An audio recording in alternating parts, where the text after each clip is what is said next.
And in Julius Caesar, this fault, dear Brutus, lies not in our stars, but in ourselves, that we are underlings. But Calpurnia, Caesar's wife, has a very different view, and she's terrified of her husband going to the Senate House that day. She had a good reason to be terrified because when he got there, he was promptly assassinated by Brutus and his co conspirators. And she says this famous line: when beggars die, there are no comets seen. The heavens themselves blaze forth the death of princes. Thank you. A2, Brute. Very good, very good. Thank you, David. I was reading in some of the science articles that the conjunction, this similar conjunction, goes back to 7 A.D. There was some concern that this was the Star of Bethlehem, but it may be that the imagery was still in the minds of people, of this star, the conjunction of two planets that led to the story of the Magi and a whole bunch of things, because in mythology, it's okay to bend the facts a little bit, but it's a very interesting sight, and I strongly advise people, even without a telescope, to just go and see the conjunction, because it is very unique. Your grandchildren, yes. Marty, where in the sky do we look for this? Southwest after sun. Southwest after sun. Thank you. Around 6 o'clock, and it's extremely easy to see without a telescope. You just look for this bright object, Jupiter, with Saturn at about 10 o'clock up from Jupiter, but very, very close, almost touching it. Starting tonight at 6 o'clock. That's right. When I lived in New York, I used to go to the Hayden Planetarium a lot, and they have all the constellations, and they did the Christmas story, and it was like amazing to watch. There were 3 stars that the Hayden Planetarium claimed all of a sudden sort of, conjoined to make the Star of Bethlehem. Yeah. We also should mention the solstice, which is a major event. And from then on, the days will be getting longer, more sunlight. Oh, please. The funny thing about... Somebody was speaking. I don't know who it was.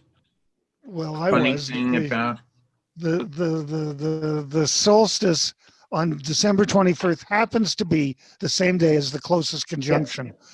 And with the unaided eye, you won't be able to see the 2 planets apart. They'll be virtually touching.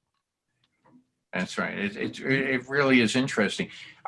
Now, be sure you let your grandchildren know about this, because in roughly 80 years, they will have another conjunction similar to this. And so they may get to see it twice, God willing. But The last Marty, time it was... hello? Yes, Michael. Sorry. You said in 80 years, right? Yep. Well, as I understand it, I mean, I heard this someplace, but the world is supposed to end in 12. See, I heard some idiot, pardon me. We better hurry up and do Torah. We'll never get there. We'll never get into it. Well, every time I want to try to get something in, there's always somebody to stop me. No, go ahead, Michael. I'm not going to let that happen. No more. It's not going to happen anymore. Michael, just go ahead. Yeah, and so that's what I understand. But when I was listening to all this, I wanted to ask David a question, and I don't know if this is tied in, but in the Middle Ages, so on and so forth, as I understand it in history, that people thought the world was flat. People actually thought that the world was flat and not round. And if that's the case, David, do you know anything about that? or does that actually tie into what you talk about with astronomy? Well, thank you. It very much ties in because the last time Jupiter and Saturn were this close was in 1623, when the year that Shakespeare's first folio was published. However, it was during daylight hours, so they missed the closest part. And I hear the next one, it'll be this close. I didn't hear 80 years. Actually, I heard 800 years, but you never know. Okay. But there were a lot of thought back then in 1623 that the Earth was not round. And it was actually Galileo with his discovery of the moons of Jupiter that really was the evidence that the Earth, like Jupiter, is round. Well, then what was Columbus doing going off the edge? In Well, he 1390? went off the edge. He fell down. On that note, let's hope Columbus gets back. And let's go on with some Torah, okay? And let me read our opening prayer. Baruch atah Adonai Eloheinu melech haolam asher kitshanu b'mitzvotav v'tzivanu la'asot b'divrei Torah. Amen. Amen. So we're going to start with some with an old story from 2 weeks ago. I thought if somebody would just be able to refresh our memory a little bit by going back to Genesis 34:8. And if you would be kind enough to read all the way Genesis 8 through Genesis 12, we've already discussed that.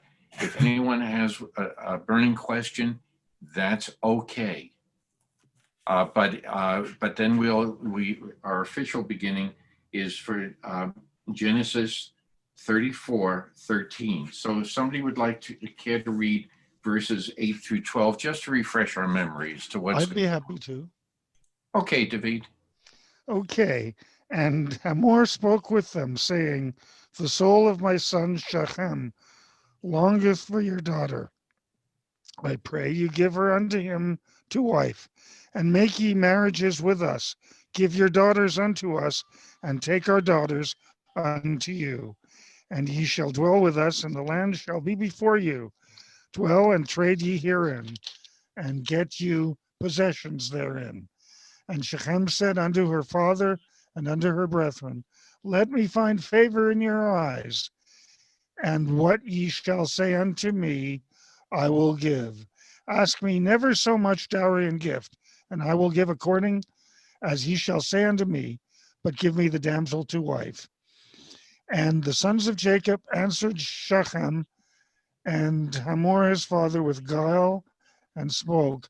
Oh, wait a because minute, he David, defiled you're Dinah. moving on. Okay. We'll do this now. Any questions relating to 2 weeks ago? And then we'll start on verse 13 for today. Okay, if there are no questions or comments, why don't we begin on verse 13? David, you're on. Okay. And the sons, you're laughing, Wendy. And the sons of Jacob answered Shechem and Hamor his father with guile, and spoke because he had defiled Dinah their sister, and said unto them, we cannot do this thing, to give our sister to one that is uncircumcised, for that were reproach unto us. Only on this condition will we consent unto you, if ye will be as we are, that every male of you be circumcised. Then will we give our daughters unto you, and we will take your daughters unto us, and we will dwell with you, and we will become one people. But if ye will not hearken unto us to be circumcised, then we will take our daughter, and we will be gone. Okay, why don't we stop at that point? Yeah. There's a lot to talk about.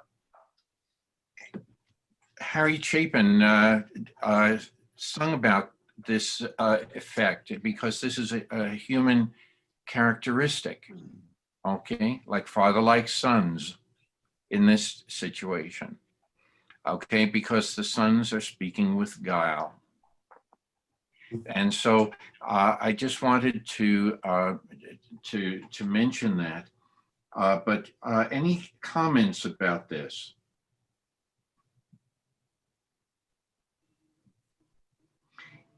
Yeah, I would just add the one comment to kind of plant a seed, as it were, and I don't, and there's no pun intended here, but to plant a seed on how important in the biblical context, and even running through the time of the Maccabees, the Hasmoneans, the notion of circumcision is going to be. Yes. You know, well, and how important that particular ritual is to the Israelites, later the Jews, and how it becomes the the precondition, as it were, for the males of identity into the community. So the question has to be raised: why? We've already read the answer to this question, but it's important to keep in mind, because even the prayers that are said by the by the mohel will relate to some of this as what? As the brit, as the That's sign right. of the covenant. That's right. And the brit milah, and so. Now, here's another question to come up, since the rabbi brought this up. There are a lot of people who will still carry on a tradition, but may not remember the whole story behind the tradition. Is that still okay? I'm not sure. For one, I'm not sure what you mean by is that Well, is that okay? In other I mean, words, someone who performs the ritual without really understanding what the background is. About it. That's right. And a lot of people will do it, but they may not understand everything that has gone into it. And it goes through a lot of ritual in any religion. But any comments about that concept or that thinking? Well, Yes, Marty, Mike. there's a lot of ritual. The Jewish religion is rich in ritual, very rich, and ritual is very important. Some think it's not important at all, but it is important because the purpose of it is as a reminder, and it teaches us what Judaism about and the concept of Judaism. And so this happens. I don't want to go too far afield, but it happens with lots of things in Judaism. People do things in Judaism, but they really don't know why or where it came from or why we're doing it. Larry? In Fiddler on the Roof, tradition. Right. And they don't necessarily remember the origin of it, but this is what we've always done and will do it. But I want to get back to 34:13. Also uses the word deceitful. And he goes on with the commentary. It's the same term mirma, that's first attached to Jacob's action in stealing the blessing, then used by Jacob to upbraid Laban after the switching of the bride. So there's history in using that term. Yes. So when we're speaking of guile, which is another way of saying it, Yes. I find that also very interesting, because the sons have learned something from dad. And that's why I was reminded of the song "Cats in the Cradle."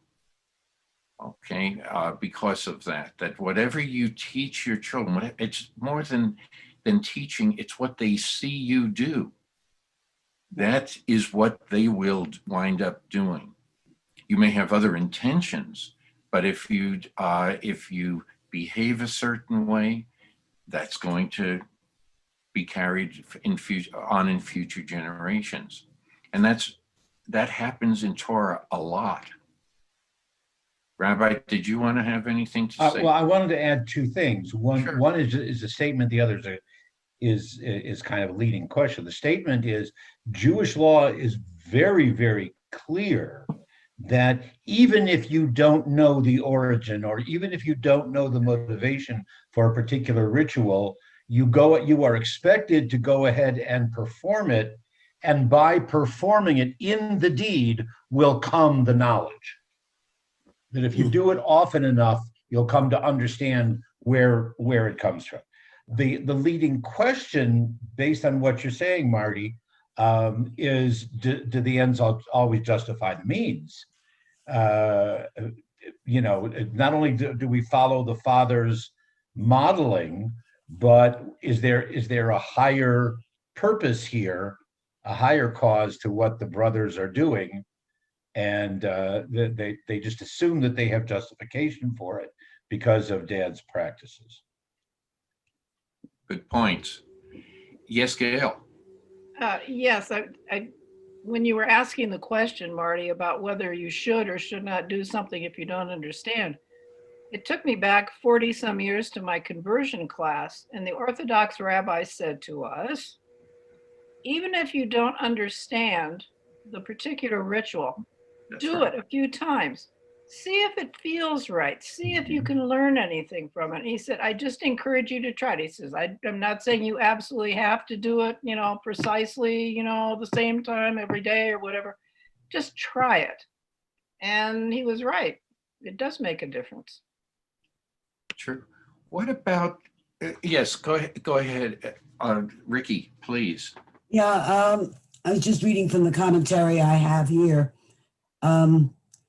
That it says was blah, blah, blah, blah, blah, blah. Their devious proposal seems to be that the Israelites and the Hivites enter into a covenant, an act that is prohibited in the Torah as inevitably an inducement to break with faith with the Lord. So they're considering that this little agreement they're using the same word. I don't know if it is in Hebrew, but they're using the word covenant. I mean, if I have a contract with somebody, is that a covenant? I guess it's a covenant. But where is it specifically? Let's see, it says, enter an act that is prohibited in the Torah. So I don't know why that. We have a Smurf among us with a blue hand even. Grace, you want to say something? Hi, thank you. I pre-read and I read the commentary. My internet connection's a little goofy this morning, so forgive me if I freeze. It was considered forbidden for them to marry amongst the Hittites, the Israelites and the Hittites. So I think it's kind of tying that all together, and what Ricky just mentioned. Am I missing something? I just wanted to bring that up. Okay. Well, we'll keep that in mind. Not just about the circumcision, it's about the marrying of the different tribes. Is that correct? Yeah, or maybe? Yeah, in essence, that's what it's referring to, of the prohibition. But then the guile that the sons or the brothers are saying, with the assumption that the Hittites don't know all the ins and outs of Israelite practice. On the surface, they're saying, well, all you have to do is be circumcised, and then you can marry her. assuming that the Hittites aren't aware of God's word also saying don't intermarry under any circumstances. Right. Well, that was a good question and a good answer. That was any other comments or about what David read to us? Okay. Well, why don't we? Is there any commentary here? Are they still talking about Dinah? Or is she being put aside in the conversation? Yes, David. Yeah, I believe that Dinah is very much in the conversation right now, and should be very much in ours because she has really become upset by how she's being treated, I think. And so I think the short answer, Marty, is yeah, we are still talking about Dinah and her defiling. Yes, it's very explicit in verse 13. Yeah. But at the same time, what about Hamor? Is his discussion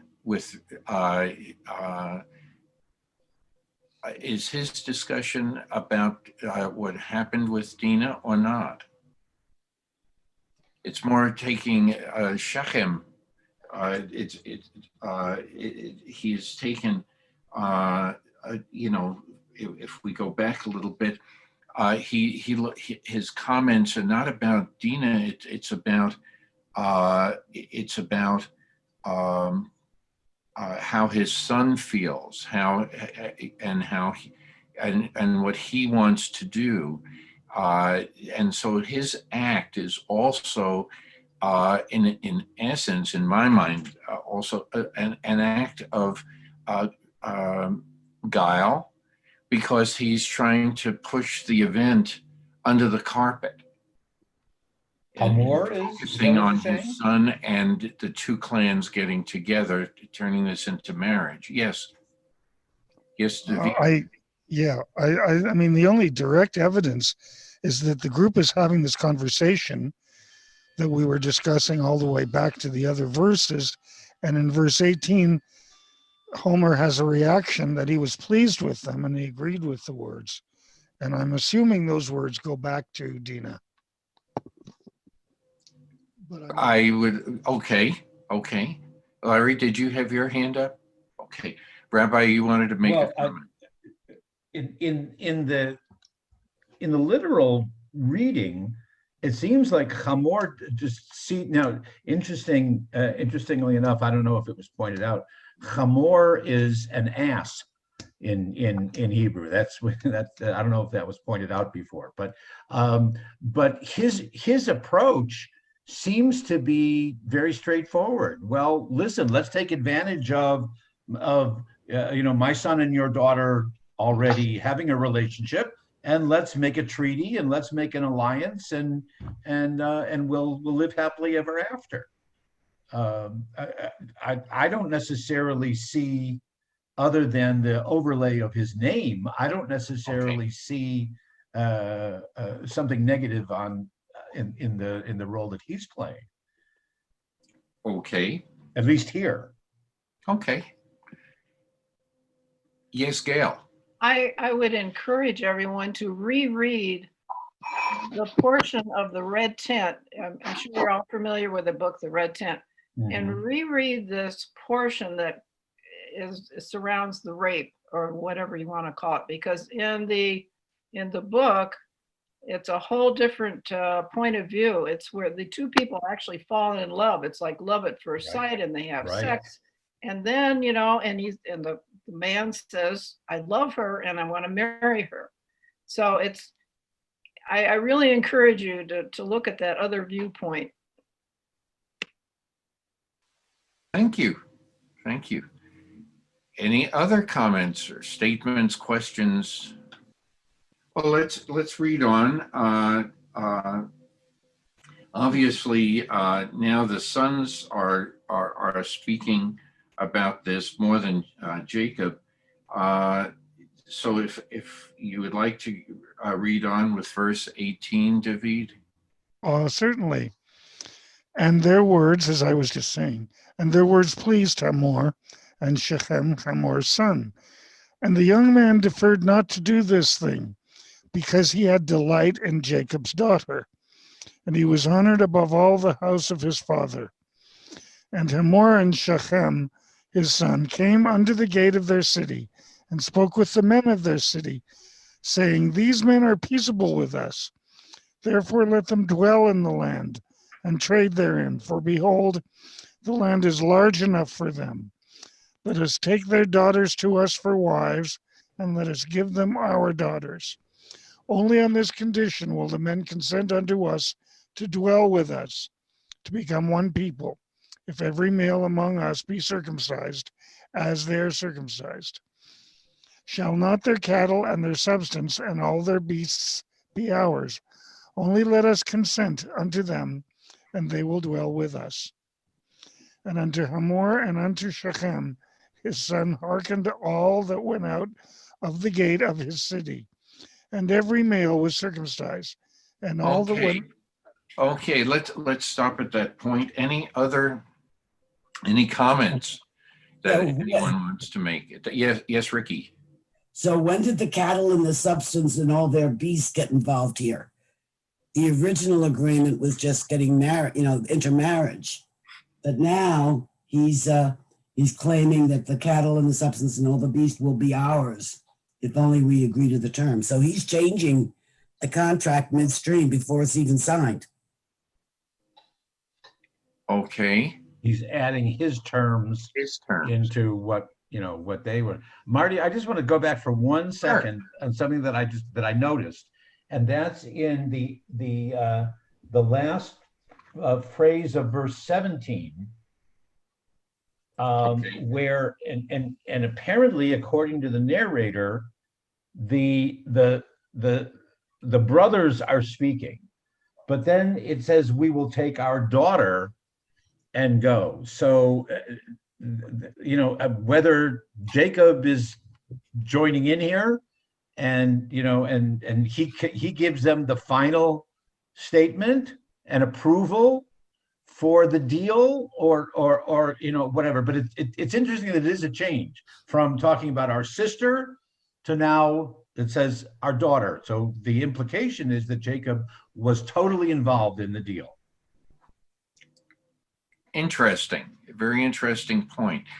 But I want to get back to the, it doesn't seem like that this is a negotiation, because Hamor is telling his townspeople that they're offering this, but it hasn't been discussed with Jacob and the sons.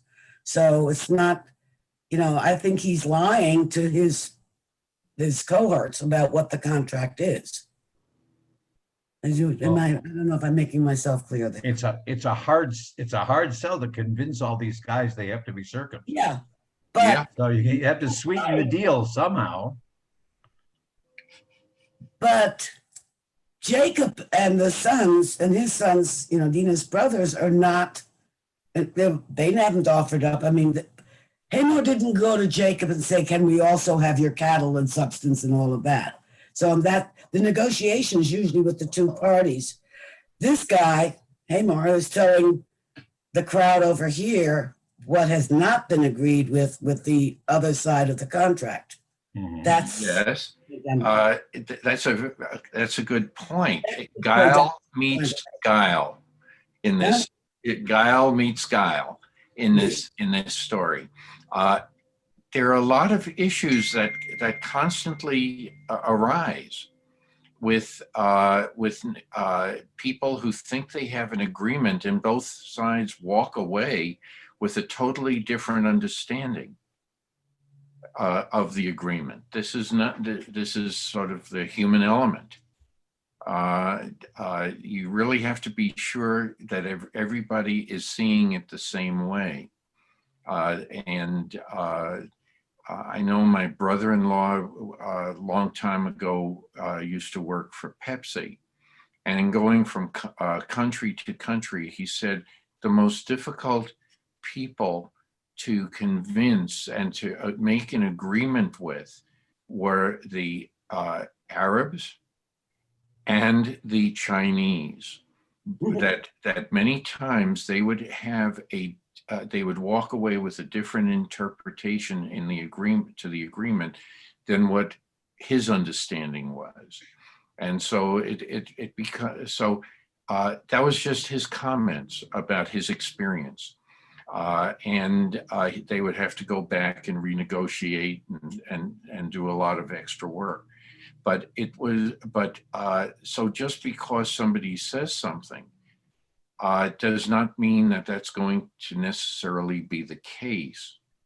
But more so, the concept of let's settle this agreement and we're going to get more out of it. Shechem will get his bride, but look at what all the wealth we will attain. Yeah. Any comments about that?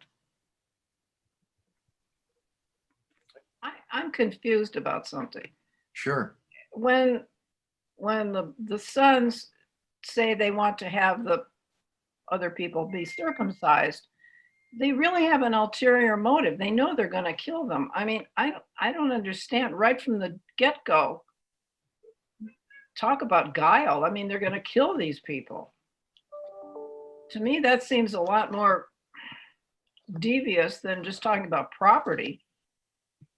Am I wrong, or is it? Yes, Rabbi. They may not, I'm not defending, but they may not have seen it as, as as horrible guile. They may have seen it as a military strategy. Okay, we're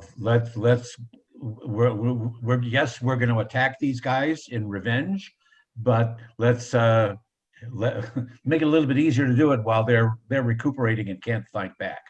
Yeah, but they brought up, I mean, you've got religion in this circumcision. This isn't just a matter of, nuts and bolts. This is a serious religious act. And I don't know, to use that as part of warfare, that really is very disturbing to me.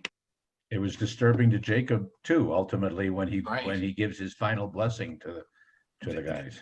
This comes back, we'll be reading this towards the end of Genesis.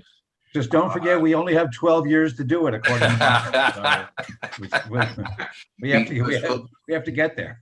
Every one of the sons, as we read in the stories, on Jacob's deathbed, what he says is very interesting, what he recalls. And we're going to be seeing incidents about other sons as we read on. Yes, Michael. Yeah, just a quick note to the rabbi. It's not me who said that. I was just repeating it. Okay, that's all. Right. Okay. So any other comments? Okay, let's see what happens as we go on in verse 25. And if David, I know you're ready and able after that, after this paragraph, I'd like somebody else to do a little reading too. Okay, I'll do one more. Okay. And then we can split the riches a little bit. Starting with verse 25. And it came to pass on the third day, when they were in pain, that two of the sons of Jacob, Simeon and Levi, Dinah's brethren, took each man his sword and came upon the city unawares and slew all the males. That's not fun. And they slew Hamor and Shechem, his son, with the edge of the sword. And they took Dinah out of Shechem's house and went forth. The sons of Jacob came upon the slain and spoiled the city because they had defiled their sister. They took their flocks and their herds and their asses and that which was in the city and that which was in the field. And all their wealth and all their little ones and their wives took they captive and spoiled. Even all that was in the house. Okay. Any comments? Questions? Well, we sort of have come up to this. What are you feeling? Okay, Suzanne, yes. You're muted, Susan. Sorry about that. I've been waiting to bring this up, and I guess now is a good time. I would consider this commentary. I have a book called Testaments of the Patriots, and these are translations from the Dead Sea Scrolls. And it's interesting, in a testament that was recorded from Levi, that first of all, he said that he had a dream where he was taken up to heaven, and apparently he was told to take vengeance on Sechem because of Dinah. And this angel who was telling him this said that the angel would be with him.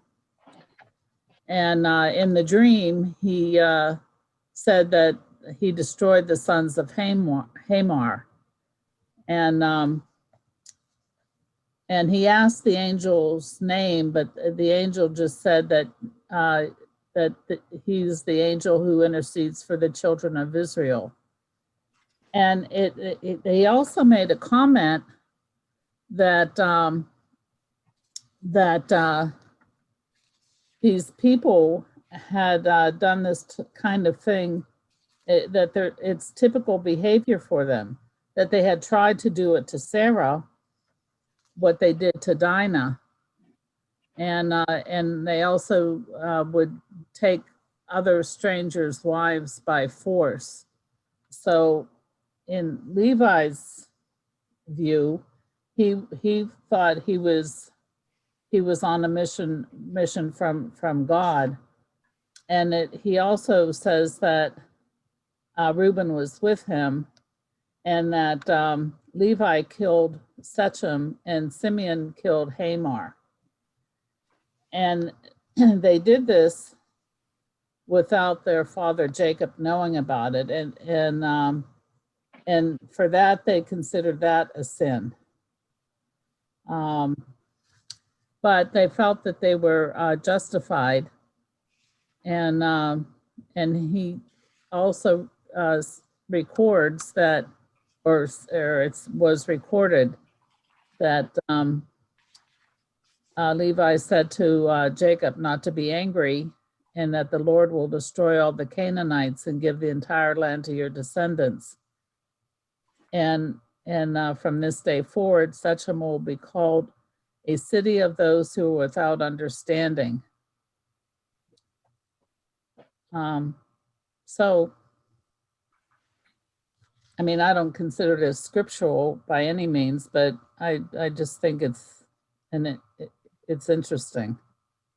Okay, yes. Any other comments? What do you think? Yes, Ricky has your hand up. Yes. I think this is pretty harsh because, okay, one man committed a foul deed and you're going to end up wiping out the whole town and population.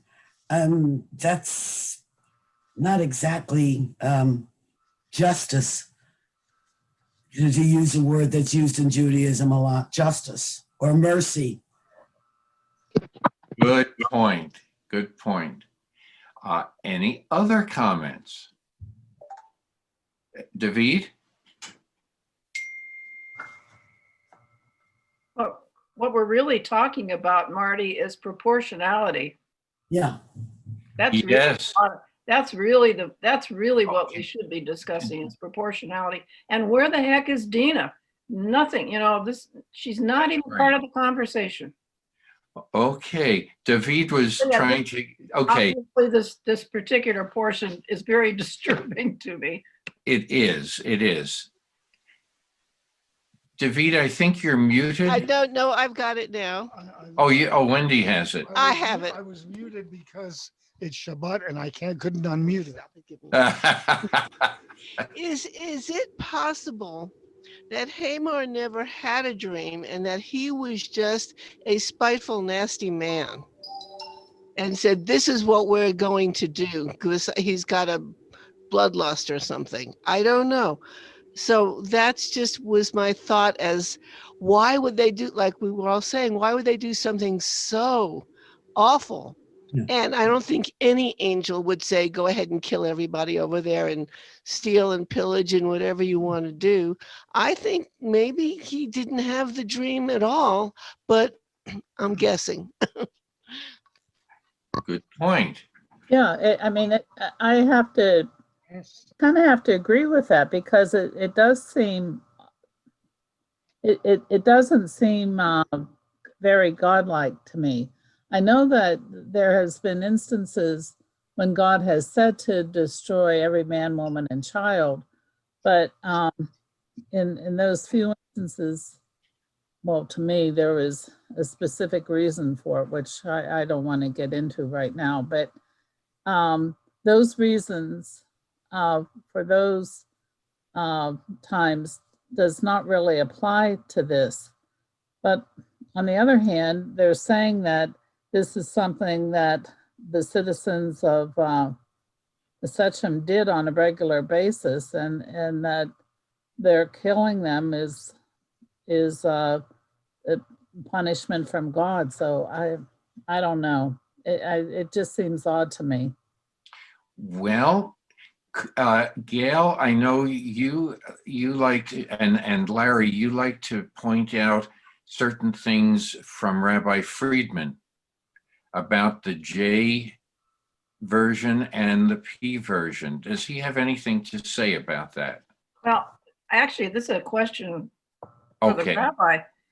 This particular chapter is according to Friedman's, the source, a totally different writer.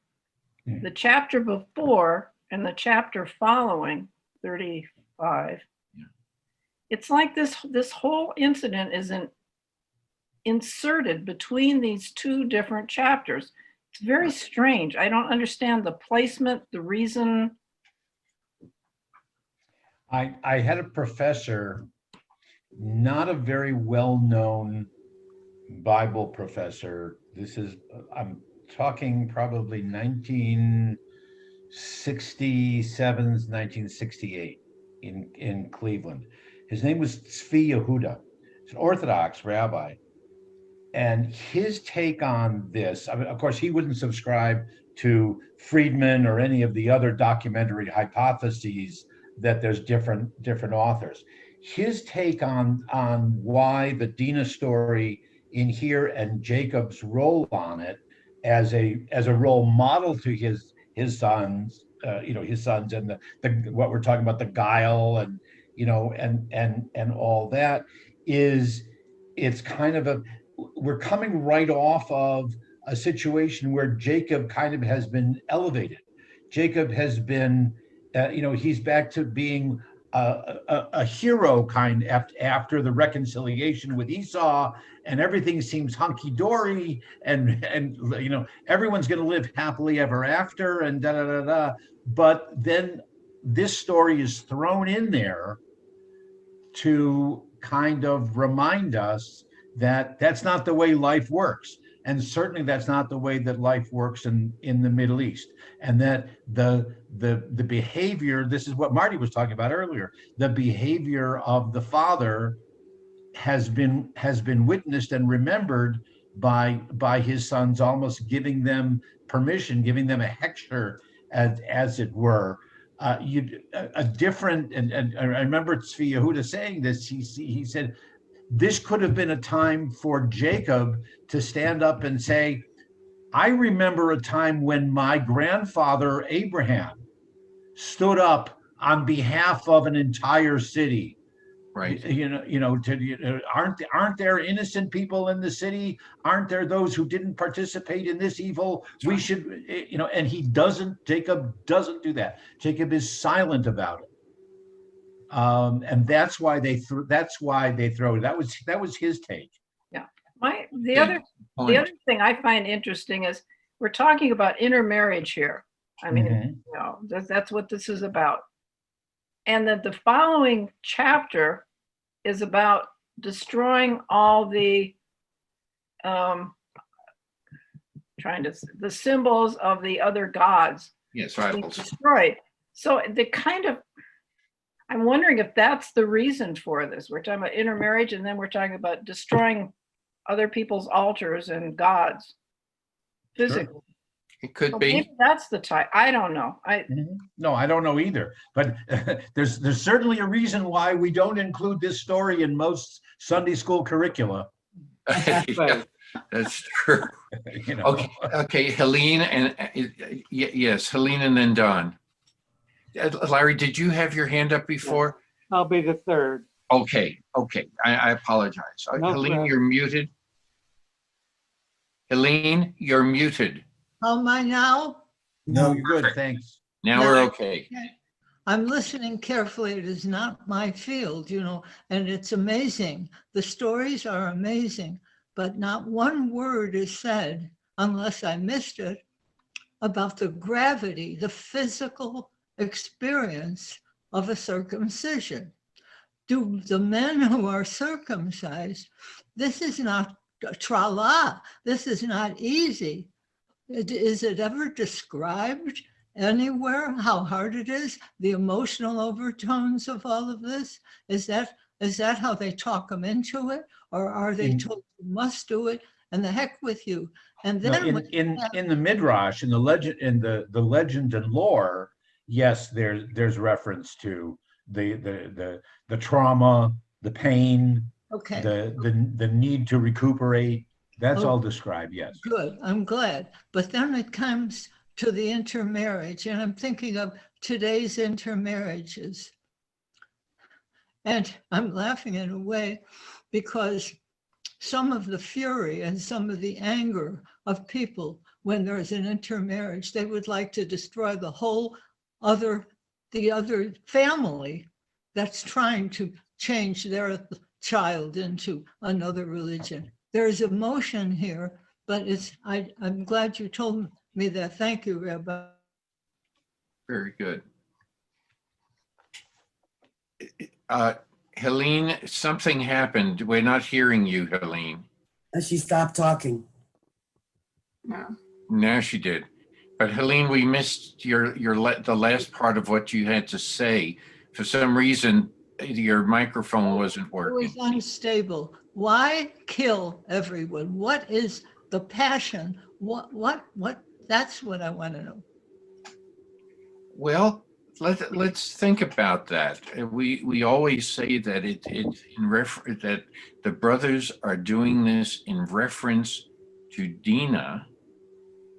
But when you do something superficially for the wrong reason, are you really becoming, in this case, one of the tribe? Or is there another motivation for it? And Hamor, I think, says it very well, that it's to attain wealth, in the form of cattle and other things that are listed. And maybe that's why there may be some religious undertones to this event. I don't know. But it's something to think about, that not only are they defiling, has Shechem defiled their sister, but at the same time, there's a reference to her as being a daughter. She is a daughter of the tribe. And therefore the tribe is taking, this is a way of saying, you're also willing to do something that defiles the contract we have in God. They could have initially said, no, we're not going to do that. But they're doing it to gain something.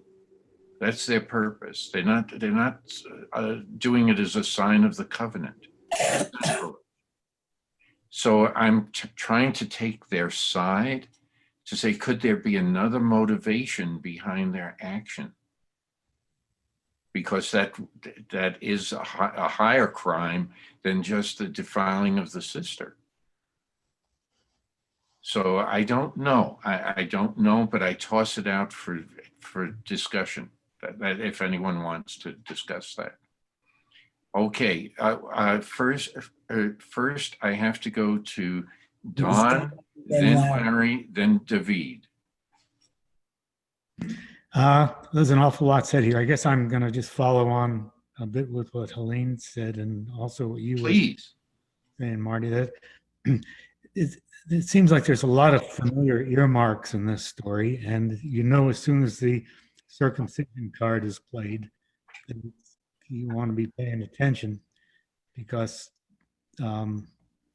it's a big deal. And as Helene said, it's not like getting an eight-day-old bris. These are grown men, and even Esau was circumcised when he was about puberty. So to play that card, you're immediately invoking physical pain for a lot of men, and also it's a devotional issue. If not proselytizing, at least trying to get some more converts. And then, as you said, Marty, as soon as the idea of property or dowry comes into play, then you have to wonder whether the devotional part was deception. And so these things, as soon as they appear in a story, it's a big deal.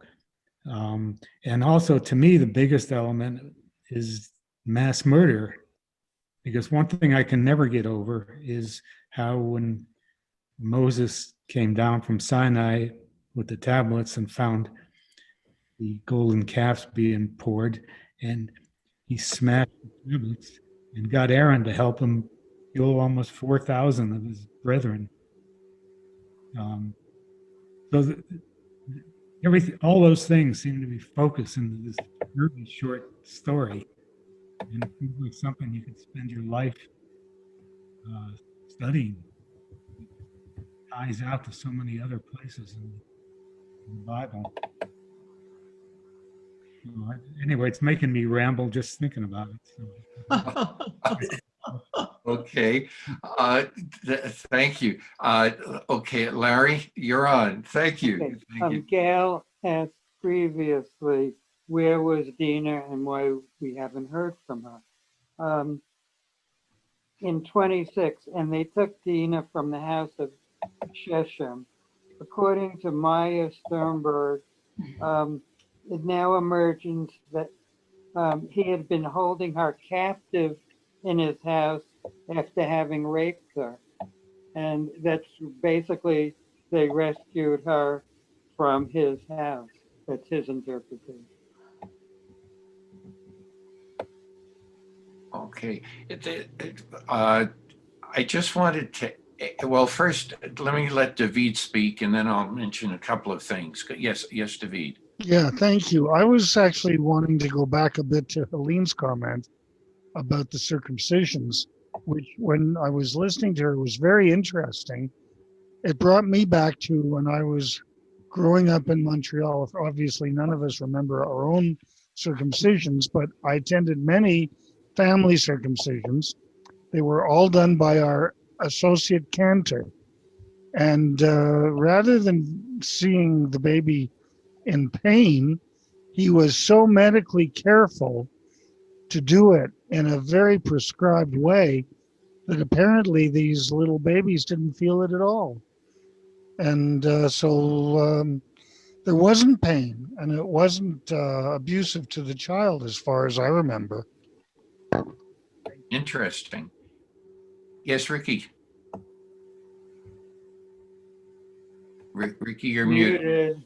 You're Unmute. muted, Ricky. I did. Yeah, I coughed, so I muted. Many years ago, before I started traveling in an RV, I always traveled. And I spent some time in North Africa, Morocco, actually. And I ended up, again, my crazy, stay off the beaten path, at an intersection in a small town, and there were two beds in the middle of the intersection. And there were two young boys.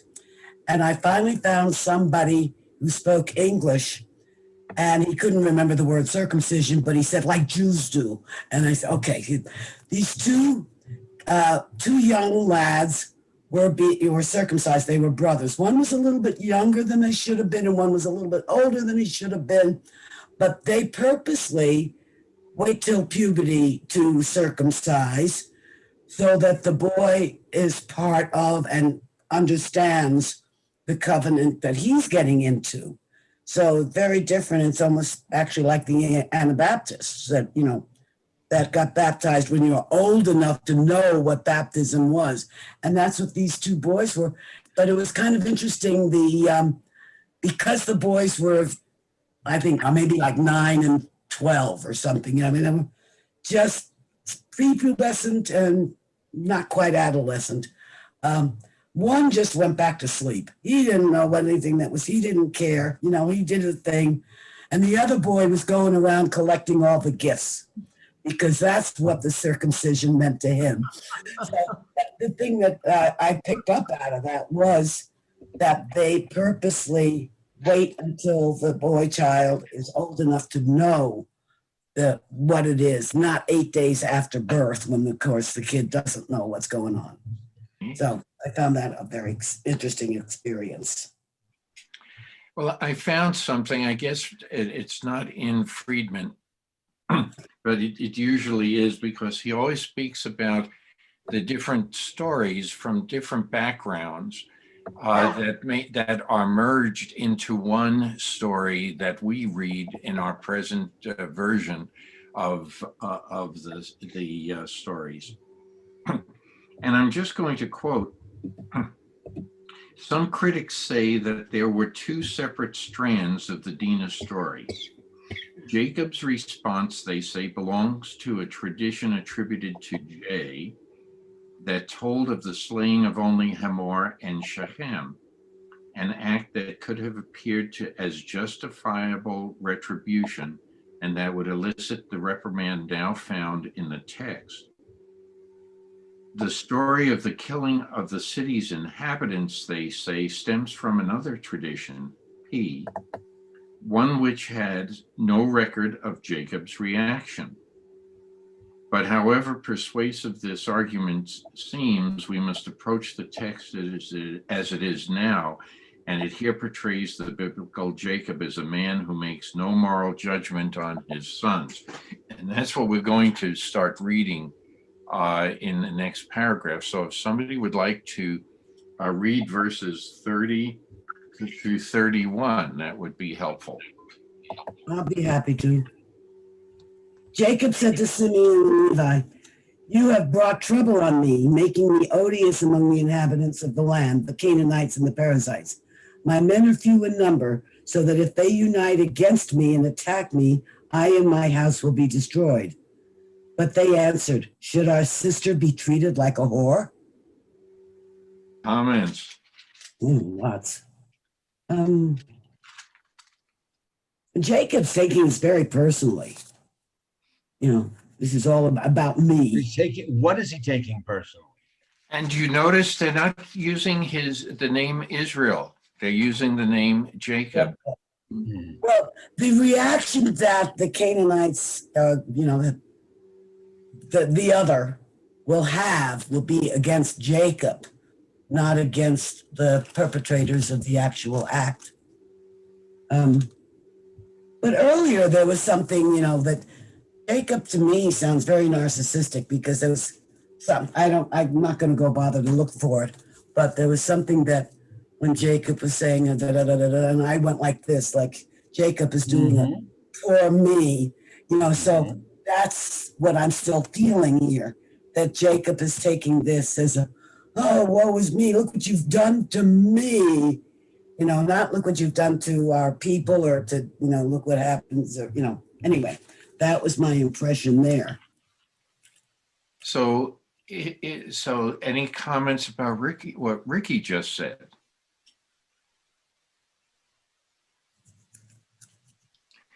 Because, go ahead.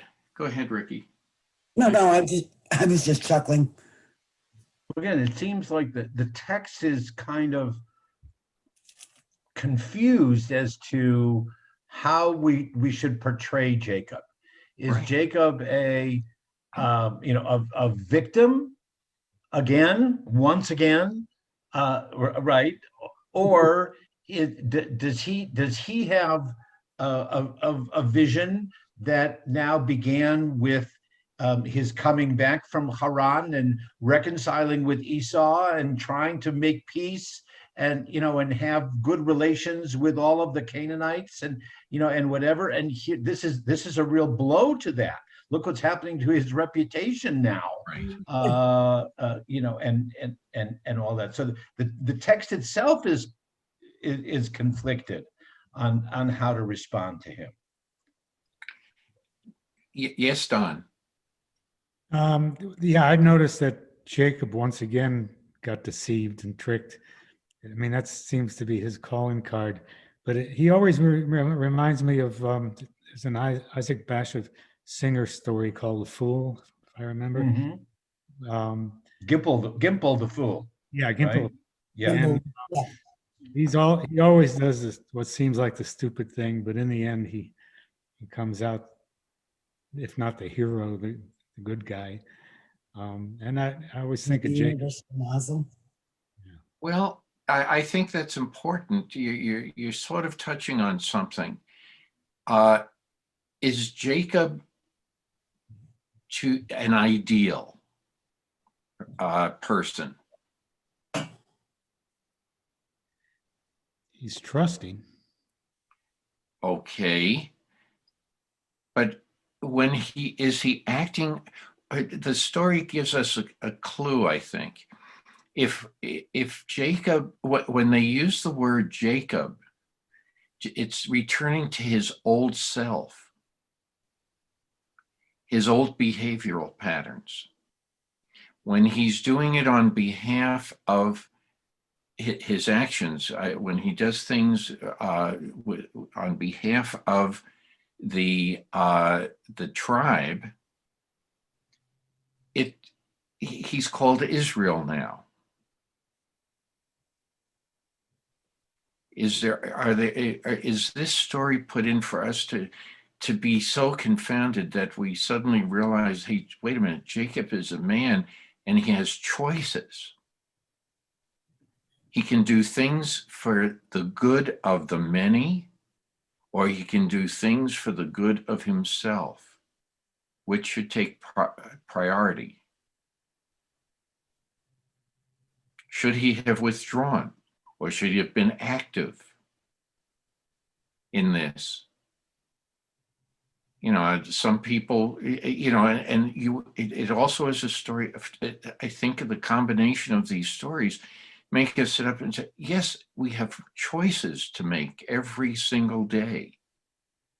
And maybe that's part of the message of this confounded story, when we're dealing with all these different emotions that somebody can go through. I toss it out for discussion if anyone wants to comment on that.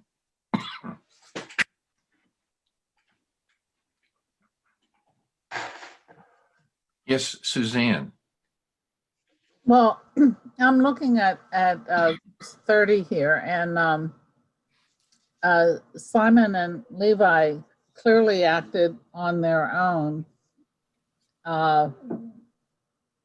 without following the hierarchy of who's in charge. And the other thing is, we know that the Canaanites and the Perizzites are bad guys. So why does Jacob really care about what they think? I know he says that, you know, that his group is fewer in number, and that the Canaanites and Perizzites can come up against him. But he's also, to me, that shows the lack of faith, because God has always protected him.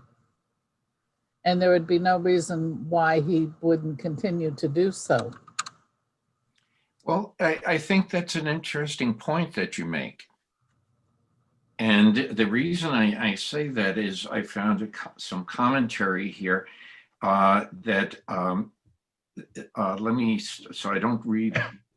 Okay, I'll read this whole paragraph. And then if anyone wants to comment on this, it would be worthwhile. Jacob, the commentary is that Jacob is silent because he has in fact nothing to say. He has already become the object of events and has entered the twilight of his life. He is still young enough to become a father once more, but he is already too old to be in sole command of his fate.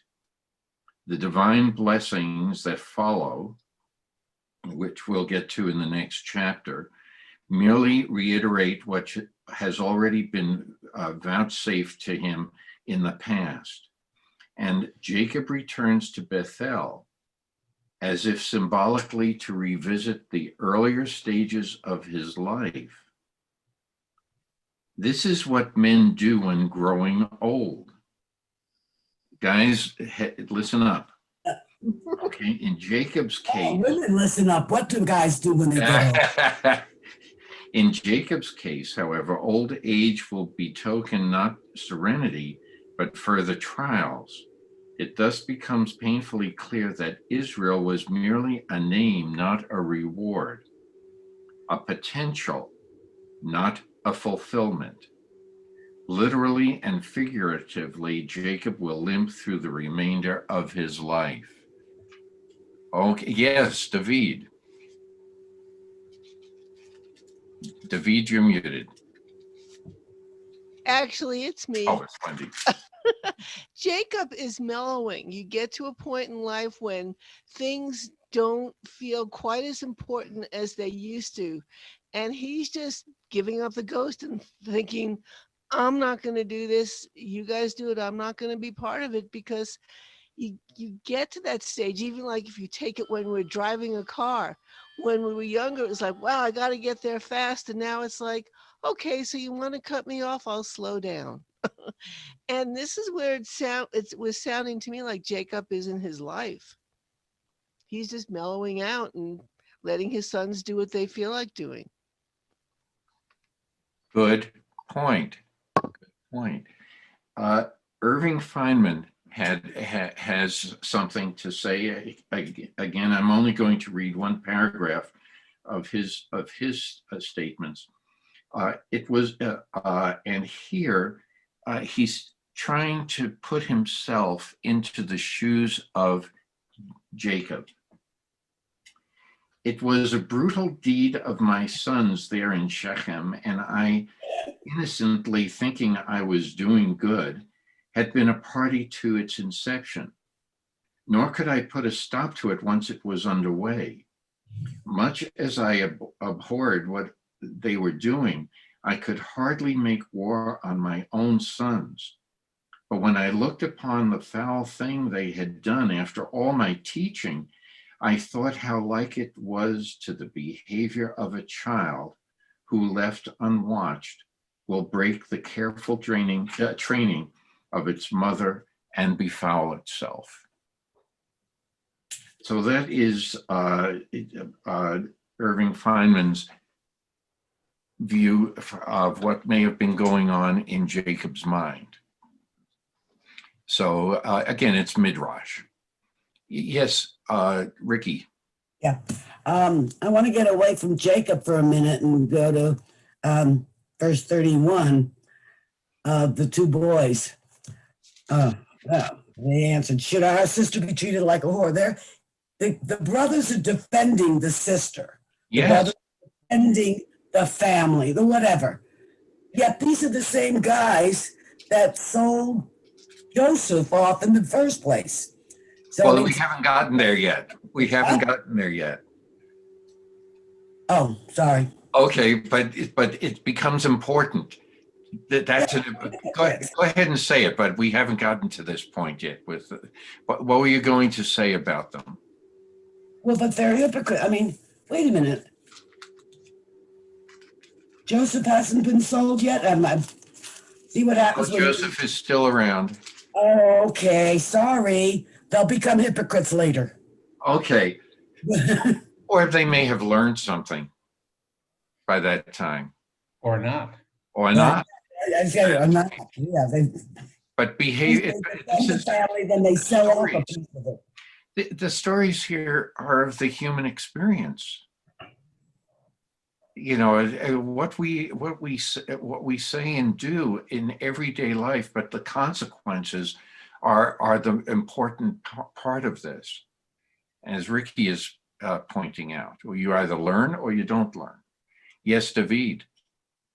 Okay, Wendy's up right now. Oh, Wendy. Okay. Well, that was just too funny. It's sort of like if it were, I don't want to get into today's politics, but like if it works for the brothers in the family, that's what they do. If it means they be kind to somebody, they're kind because they're going to get something. If they need an excuse to go out and do what they're going to do, suddenly they're all protective of their sister, who they sold or prepared to sell earlier on because it would have done them good. So yes, they are hypocritical. And you know, none of us were there to actually watch and see what was going on. But from this discussion, it sounds like, yeah, whatever, if it works for them, it's okay. Sounds interesting. Yes, Rabbi. I think Don was up before I was. So. Oh, I'm sorry, Don. Yeah. Well, just real quick, regretfully, I'm going to have to leave the discussion, but good Shabbat to everybody, and thanks. Hope to see you next time. Thanks, Don. Okay. As Wendy was saying, yeah, it becomes very, very pragmatic. You know, if it works this way, we'll do it this way. If it works that way, we'll do it that way. I'm troubled a little bit by Jacob as a father of a daughter. Mm-hmm. You know, what's going on there, and you know, he addresses the sons, but we don't see Jacob standing up to protect or defend or have compassion for the daughter. I wonder what was going on in his mind. You know, we still hear today that there, you know, women who have been attacked or victimized or raped, there's an assumption that they may have brought it upon themselves. Leave the Anita Diamond story, you know, off to the side for a moment. But I don't know what Jacob is thinking through all this. Just I don't have an answer. I'm just saying that that's something that troubles me a little bit as a father of a daughter. I know how I would behave. I wouldn't be sitting back, and I think a lot of it, but that's the beauty of having empty spaces in Torah. We can read line by line, but wait a minute, what about the emotions behind all of these statements? And that's where Midrash comes in handy, because they have to fill in the blanks somehow. And that's what we've been doing now for the past hour, trying to fill in the blanks, because not everything is explained in this. Maybe if they had decided on one story or the other, it would have made more sense to us today, but by combining two versions, it opened the door to much more discussion. There also were parallel stories from the literature of that part of the world, yes, that the biblical authors incorporated and gave our, quote, Jewish Israelite characters into a familiar story. So that's something else too. Gail, yes. I'd just like to offer the comment that, and I'm going back to the book, The Red Tent. The Red Tent really is a midrash unto itself. Yeah. It really is a modern day midrash on this whole story. It's an amazing book, really is. Excellent comment about the comment. Okay. Any other discussion here? So let's start with verse 35, and maybe someone else can pick up with the reading at this point. Oh, I had just started, so I'll be happy to continue. Oh, okay, sure. Okay. God said to Jacob, "Arise, go up to Bethel and remain there, and build an altar there to the God who appeared to you when you were fleeing from your brother Esau." Well, there's a bunch of stuff in that sentence. So Jacob said to his household and to all who were with him, "Rid yourselves of the alien gods in your midst, purify yourself and change your clothes. Come, let us go up to Bethel, and I will build an altar there to the God who answered me when I was in distress and who has been with me wherever I have gone." They gave to Jacob all the alien gods that they had and the rings that were in their ears, and Jacob buried them under the terebinth that was near Shechem. As they set out, a terror from God fell on the cities. Fell on the cities around them, so that they did not pursue the sons of Jacob. Oh, I had to finish the sentence for that word to make sense there. Okay. Okay, well, let's go back to Genesis 35:1. Okay. What, we alluded to it in the earlier discussion, but God is, what is God? It's not stated outright here, but what is God trying to do with Jacob at this time? I think he's trying to get some gratitude out of Jacob. Hey, remember me? I took care of you. Yes, that's true. And so what? Yes. Suzanne. Yes. I think he's also trying to get Jacob and his entourage, I guess, or family to safety. Okay. But anything about? Yes, Larry. Go to Bethel. Bethel is house of God. What is the significance of that name? That's a question. Bethel is where Jacob had his vision, his night vision with the ladder and the angels going up and down, and the God who says, "I will protect you."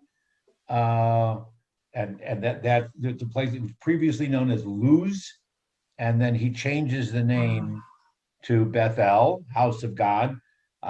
For God is in this place, and I did not know it. Yes. That's what happens there. Thank you, Rabbi. That explains a lot. So yes, David. Yeah, the thing that's catching me is the use of the word arise, kuma, a very, very famous and optimistic word in Jewish liturgy. Every week we say, when we put the Torah back into the ark, we say, "Arise, O Lord, unto thy resting place, thou and the ark of thy strength." Wonderful, wonderful sentiment, I think. Okay. Does the according to Rabbi Sforno, he looks at the term arise as like encouraging a pilgrimage in this context. So why do you do a pilgrimage? Okay, why does the Arab population converge on Mecca as a pilgrimage? Okay, why is God saying, come back, as rise up, let's pilgrimage. You set up an altar there. You had your visions. I gave you the chance at that time to see that if you behave a certain way, you will achieve certain blessings. Well, wouldn't that be where they would meet Allah? Yeah, that's right. In the Arabs would say, as people of the Islamic faith would say, it's about Allah. You make the Hajj. The Hajj. They make the pilgrimage, right? That's right. Two comments. One is certainly, let's go up, lift ourselves up, find the best that is in ourselves, and that's the purpose of a pilgrimage. That in the same phrase, it's change your clothes, be prepared to be purified. It's part of that ritual. But the reality is that Bethel or Luz, whatever, were also up in the mountains. They literally had to go up to get there. So, and it's the source of the same word aliyah, is to go to Jerusalem. Is you have to go up into the mountains to get there from the lowlands. So that's very important. But is it also saying something? If your conscience is telling you needed to do otherwise, whether to take an active role or things like that, and you feel that you really made a bad judgment, Jacob, you can have a second chance. Let's start over again. I'll remind you of what try to remind you of the visions that you had in your dreams, and bring that to you. What changed you then? Could that be why a pilgrimage is being recommended? Just it's a different inflection of the English phrase. Oh, come on. Yeah. Come on, man. Oh, come on, you can do better. Oh, come on, you know better than that. That's right. Maybe it's so. What would your dad say? To you, if you strayed as a kid, come on, you know better than that. That's right.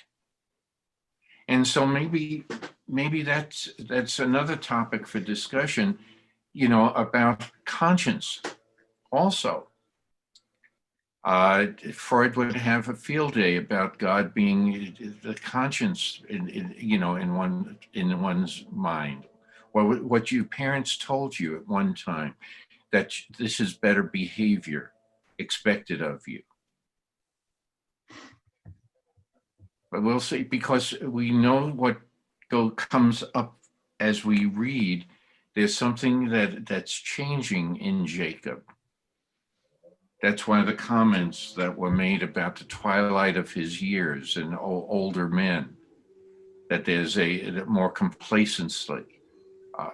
And maybe that's not the right way. So he has to be, go back and look at the revelation that came to him that spurred him on before.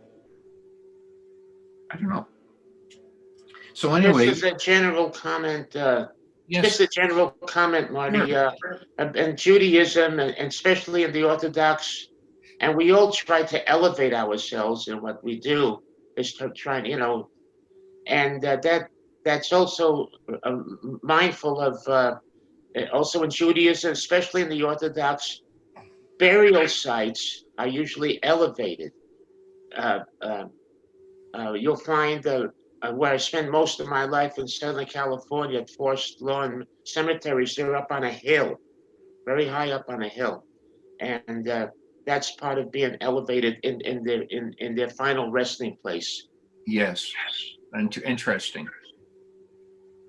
That's an interesting comment on this. We'll have to wait and see what unfolds. But yes, Okay. I think it's a very good point. Any other discussion before we move on? So if Ricky, well, Ricky's not there. If somebody would like to read that. I'm back. I just had to move.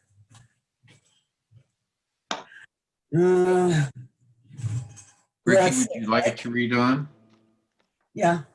No, any comments about this terror that Ricky alluded to, this terror that God has placed upon the cities around the area so that they did not pursue the sons of Jacob, the 12 tribes. Any comments about that? And nobody has commented about getting rid of the alien gods and the idols. Yes, Suzanne.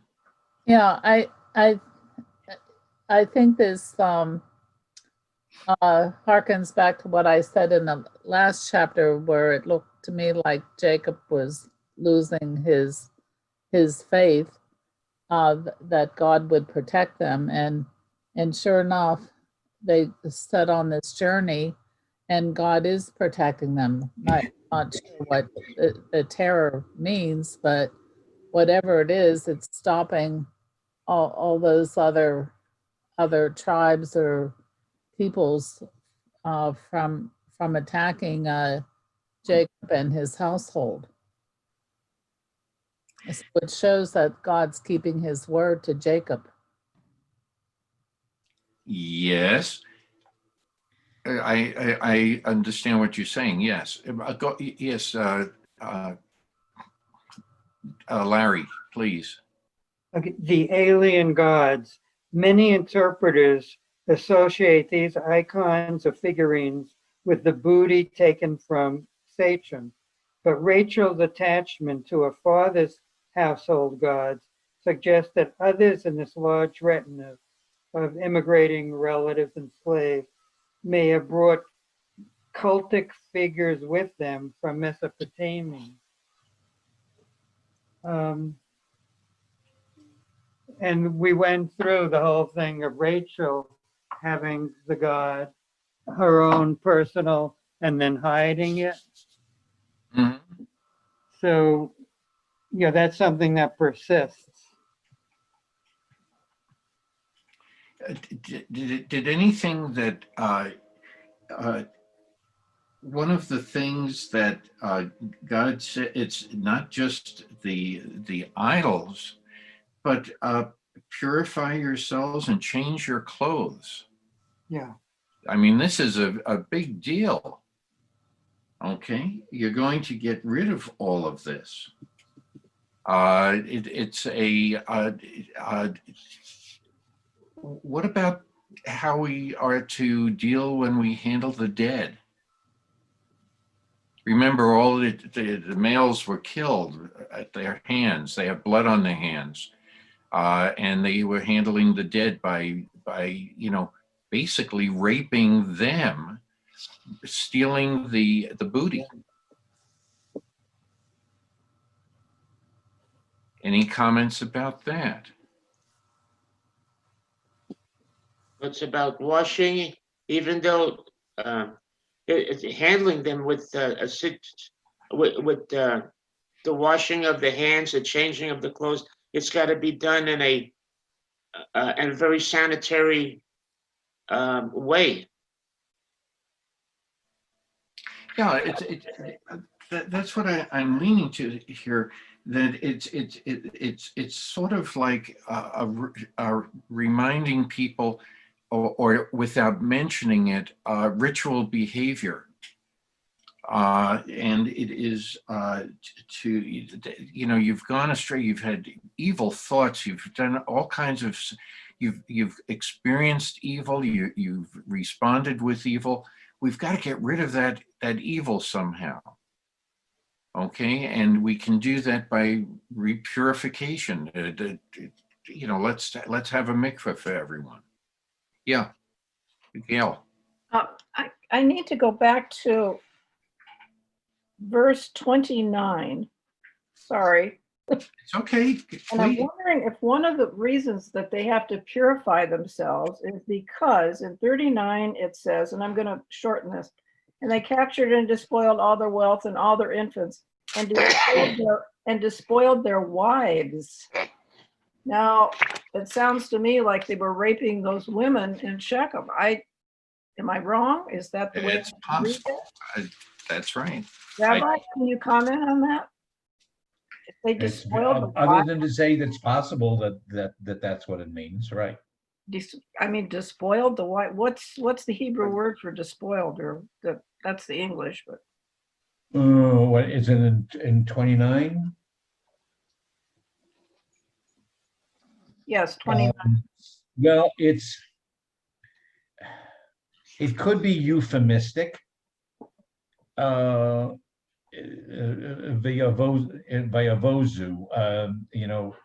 booze is sorry for the slang connection, but booty. It made them it took them, took possession of them. Now, whether it could be euphemistic for sexual taking advantage of them, or it just could be that, acquired them as property. It's questionable. Yes, Larry. Fox's translation, all their riches, all their little ones and their wives, they captured and plundered. That's his interpretation. Okay. So yes, Suzanne. When it says change your garments, is it possible that they were dressing in a manner that was unacceptable to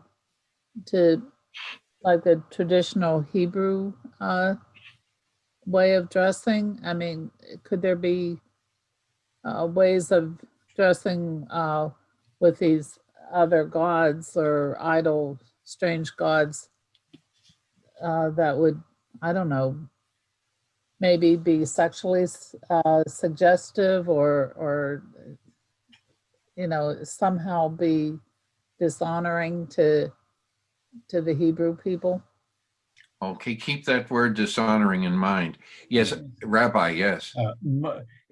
Suzanne, it's possible, yes. They could have been wearing amulets. They could have been wearing, I don't know what Marty's sweatshirt is. I don't know whose picture it is, but that. Yeah, I was wondering that too. Right, could have been something like that. More likely, it's because we see this several times. We see it at Mount Sinai. We see it several times in the biblical literature of before a covenantal event, before everyone is blessed, you have to purify yourself. You have to wash your clothes, and prepare yourself for up to anywhere from 3 to 30 days before a major revelation. In that sense, so it's a familiar practice. But as you say, it also, it was pointed out, if they're coming off of this very bloody kind of experience, their clothes needed to be washed one way or the other. Well, I have another question. Why is it that Jacob is waiting till now to tell his household to get rid of the strange gods or the idols?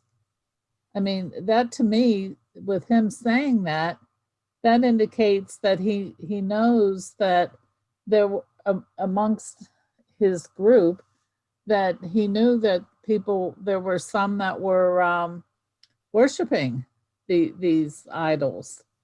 And it's only now he's putting his foot down. I find that odd.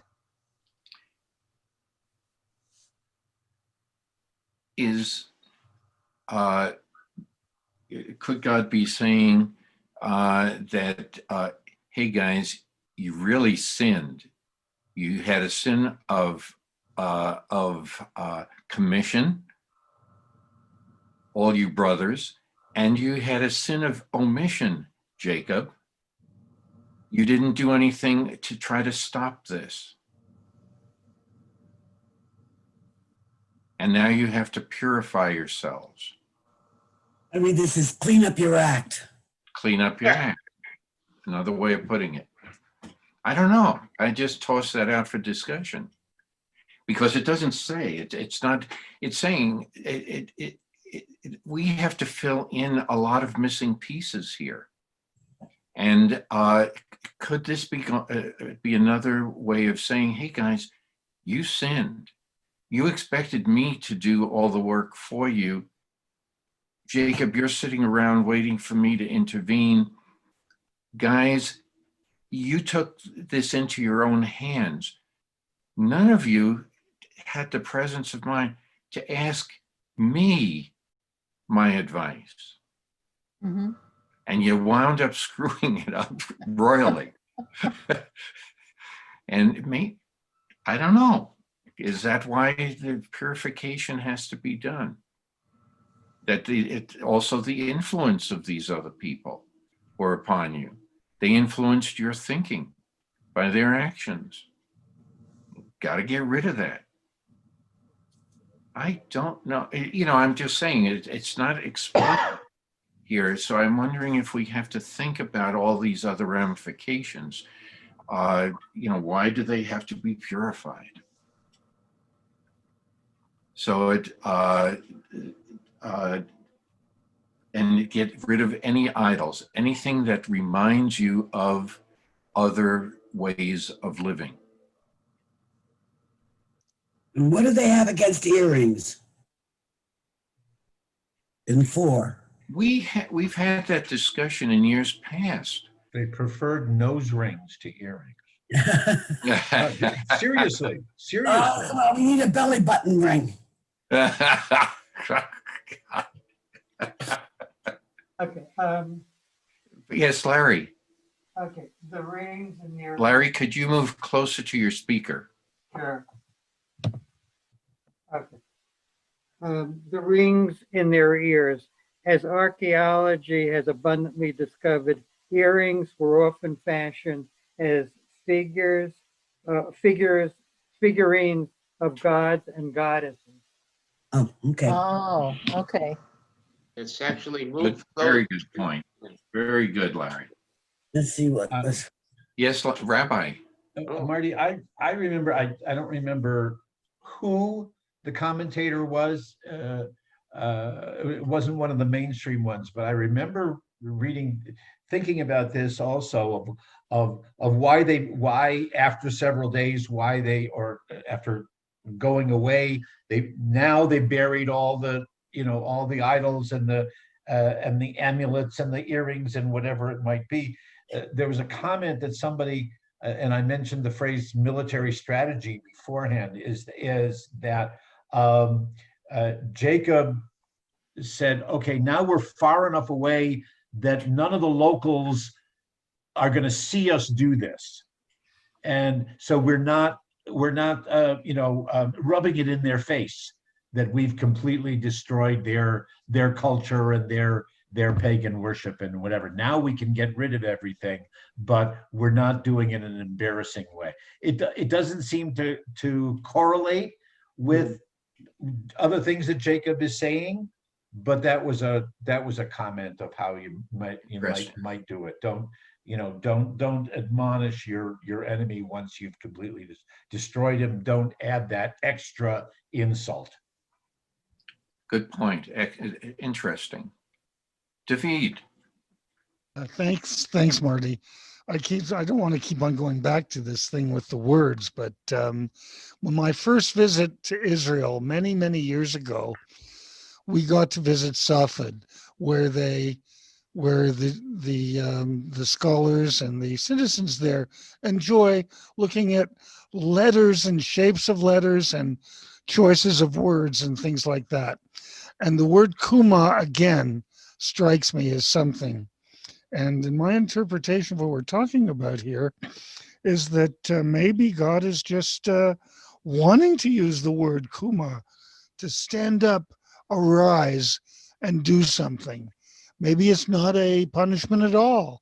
It might be just something that he would like them to do, and he uses that wonderful word, which I think really is so optimistic and wonderful in Jewish liturgy. With respect to David and the Montreal Hebrew and whatever, if you change the vowels a little bit from Nakuma into Nekima, which is vengeance. Oh. So, you know, the liturgy, the prayer book focuses on the one, but the other might have some kind of a nuance or an overlay of the vengeance too. Thanks, rise Phil. up in that sense. Wow. Well, thanks for the hint. I think I'm overdoing it. So But I would love to travel together to Tzfat. So okay. If I can, Michael. I bring this home. I don't want to get again too far afield, but this is just a comment, if I may, to bring it home to current history. If somebody commits, people who are waiting to be executed on death row in this country, sometimes they go on for years and years and years.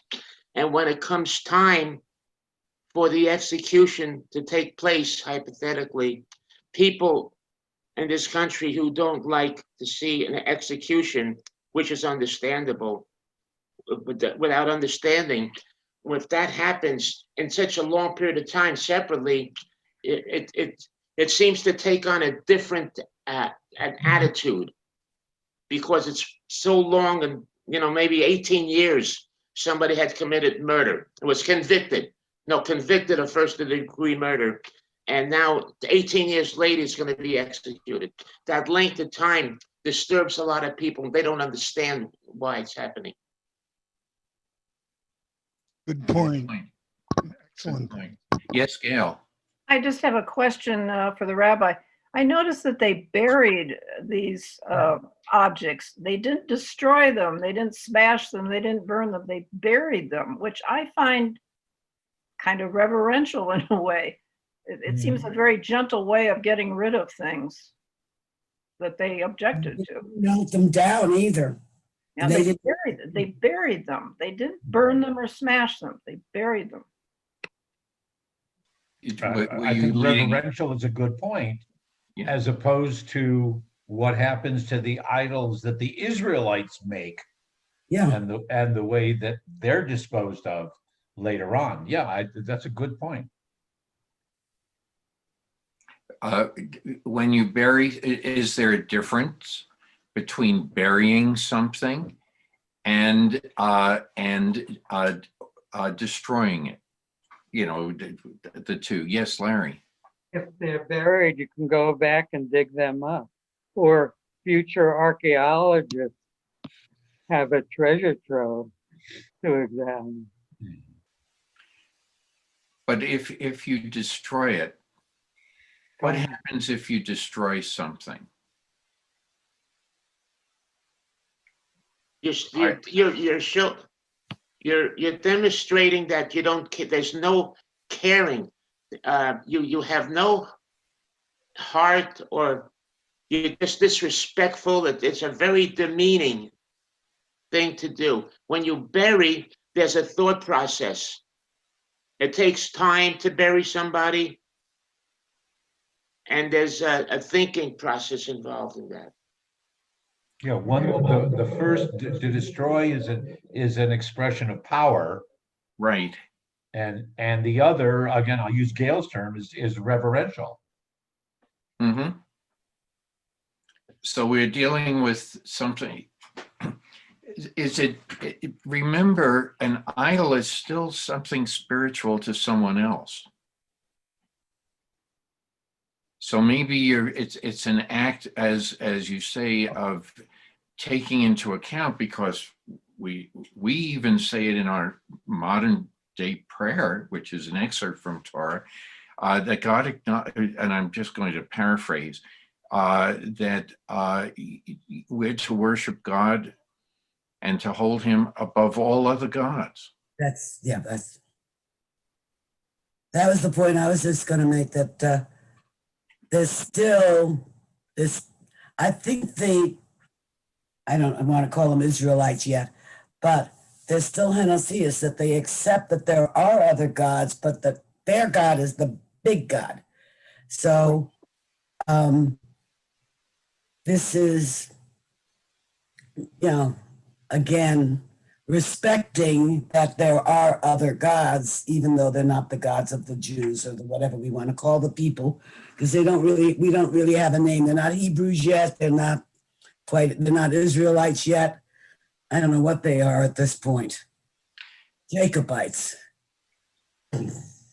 Okay. Recognizing that, is it also possible that that you bury the past? That phrase in English. Okay, I don't know if there's anything complementary to that in Hebrew, but it's in the past. It's gone from sight. We also use the phrase out of sight, out of mind. Right, out of mind. And it's done with. When we bury the dead, it's finite. That chapter is now closed. In that person's story. It's now closed. We only remember it. And is this also alluding to the fact that Judaism is more mindful than the pagan religions, which are dealing with physical attributes of a god? We're now, does that come into play here? I don't know. So in other words, when we speak in terms of spirituality, it's more emotional. We're dealing more with the left side of the brain than we are with the right side of the brain, which is very specific. Excuse me, left side is going to be more physical, right side is going to be more spiritual. And that we're looking, God is up here. It's not a physical thing to worship. So by doing that, you're putting aside, or you're putting to rest, something that is going to remind you of the physical world all the time, all the booty, everything, sexual depravity, anything you want to say. But think of the higher order. You have it within you. Great. Well, this also has to go to burial versus cremation. Cremation, it seems to me, destroying the body, destroying the soul. Because in the Orthodox, as I like to refer to, and I'm not an expert, but no, but you, yeah. But I think that would be significant in the Jewish religion, the burning of a body. If this is not the burial of a person is very, very religious. It's a very, very big deal in Judaism. What we go through, and the prayers and everything, and that's one of the reasons as far as I know, in Judaism, we don't believe in burning a body up in with the cremation. with cremation. And I understand that some of this is happening now in Israel, where they actually do cremation. And I was really shocked when I heard about that. If it's true. I'm sure there is a lot of debate over that in Israel, because I would agree with you on that. Any other discussion regarding this, what we've been reading? Yes. Yeah, Rabbi. I won't get into the cremation and stuff like that, but going back to the other, the Jacob says here, let's bury these idols, let's bury these symbols of pagan worship. Right? But later on, near the end of the Torah, in Deuteronomy, God specifically says, tell Moses that all of those things that you encounter must be utterly destroyed. Okay, so something has happened in those generations in between, in the way that maybe Jacob was hoping that the Israelites would be able to respond to the nations around them and not follow their patterns. And by the end of Moses's time, the Israelites have demonstrated that they are easily swayed by those idols. Therefore, God wants them totally destroyed. We've had discussions before about idols in general, and here they described you can center it around sex. We've discussed in years past money. Okay, you can elevate money to the point it's your raison d'etre. As opposed to looking at it as a means of possibly giving charity, but a power in general versus humility and things like that. So I think a lot of the stories are going to be focused on that, and as we go along. Yes. We also use the term graven images.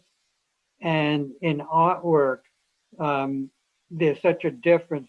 Christianity has so many paintings. We can see the whole history. Churches are decorated differently than synagogues. So, there's so many aspects to this. Mm-hmm. Yeah. It is. So we're gonna, we'll have a field day as we go along. This topic will come up. I'm going to stop here, unless there are any other questions or comments, because this way we'll, rather than interrupting another story, it's easier if we try to cover it all at one time rather than chopping it up over a month or so. Rabbi, you first, and Michael. Your hands almost went up simultaneously. Who's the image on your shirt, please? I'll get to that. Okay. Okay. It is I'll come back to that since Gail mentioned it too, and Ricky. Yes, Michael. Also, the difference could be between the burying of the objects and the destroying could be somewhat in a very odd way about respect. Possibly. Possibly. Right. Yes. Good point. Excellent point. One of the things that we have been talking about is the tribes, the family of the tribes. Okay, and it reminds me also of the Native American tribes. Okay, and we have done work with the Native American community over the years, and one of which I will move back. I don't know if it'll show up as well, but this is a spirit of the Native American great father with wolves and other objects, turtles and like that, in the amulets. It represents other tribes, that and the imagery they have, which in the clans, if you will, in the Native American culture, and it's very similar. This is very similar to what we're going to be going through here. Gail, you were also at the Hopi reservation. I don't recall anyone else who's here now being on that trip, but the temple had a group of people who were interested in looking at the Hopi culture, and we found a guide who's excellent. And the description of things sort of parallels their description of how the Hopi came to be, is a slightly different version, but comes out in the different clans, and their versions differ. Like we're looking at the story, it depends on which clan tells a story. It's going to be a little different from one to the next. But a lot of the behavior expected of you if you're a member of the Hopi, same thing of the Sioux, the Dakota Sioux, same thing among the Navajo, same thing among other tribes. There is a way of proper behavior. The Navajo call it the Navajo way. And you don't want to stray from that. We're developing the Israelite way. Okay, it's another, that's what we're reading here. How does this come into being? And you see a tremendous parallel. Gail, you had your hand up. Well, I was just going to say, and again, that you're talking about the Indian tribes and their way of looking, their perspective. Again, it gets to that concept of the one. Yes. We're all part of one thing, which, it's very comfortable for us as Jews to relate to that. Also, I wanted to say to anybody that wants to go visit the Hopi reservation, which I cannot say, there are no words. It's a wonderful place. I've been there 4 times. And if you're interested in going, you have to go with a guide. Mm-hmm. And I have the name of the guide and his phone number if you're interested at any time in the future after this COVID thing is gone. Yeah. But I was people are going to just mention that. amazing, amazing people. When the COVID crisis is over, I think it will be worthwhile for us to see if we can form a group from the temple to go up there again, because of what we have been going over in detail you're going to start saying, oh, wait a minute, they may use other symbols and other stories, but it's the same meaning, the same concept. Very, very interesting. Yes, David. I'm so glad that the rabbi mentioned that image that you are wearing today, or are wearing, because I believe we saw it last night on Stephen Colbert. I think he had the same image. He wasn't wearing it, but he just posted it in some way. Okay.